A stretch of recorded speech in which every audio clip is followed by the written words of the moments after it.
Last night I signed legislation to reopen our government and pay America's bills. Because Democrats and responsible Republicans came together, the first government shutdown in 17 years is now over. The first default in more than 200 years will not happen. Now, these twin threats to our economy have now been lifted, and I want to thank those Democrats and Republicans for getting together and ultimately getting this job done. Now, there's been a lot of discussion lately of the politics of this shutdown. But let's be clear, there are no winners here. These last few weeks have inflicted completely unnecessary damage on our economy. In the coming days and weeks, we should sit down and pursue a balanced approach to a responsible budget. Now, the good news is the legislation I signed yesterday now requires Congress to do exactly that, what it could have been doing all along. And we shouldn't approach this process of creating a budget as an ideological exercise, just cutting for the sake of cutting. The issue is not growth versus fiscal responsibility. We need both. We need a budget that deals with the issues that most Americans are focused on, creating more good jobs that pay better wages.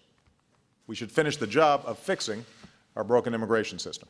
The Senate has already passed a bill with strong bipartisan support that would make the biggest commitment to border security in our history, would modernize our legal immigration system, make sure everyone plays by the same rules, make sure that folks who came here illegally have to pay a fine, pay back taxes, meet their responsibilities. That bill's already passed the Senate. We should pass a farm bill, one that American farmers and ranchers can depend on, one that protects vulnerable children and adults in times of need, one that gives rural communities opportunities to grow and the long-term certainty that they deserve.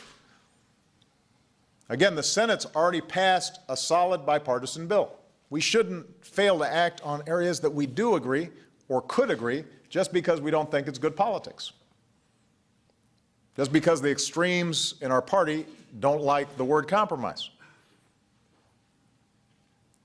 I will look for willing partners wherever I can to get important work done.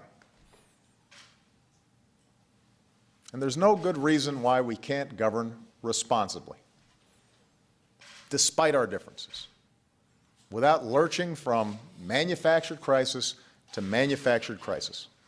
I've got a simple message for all the dedicated and patriotic federal workers who've either worked without pay or been forced off the job without pay these past few weeks, including most of my own staff. Thank you. Thanks for your service. Welcome back. What you do is important. It matters.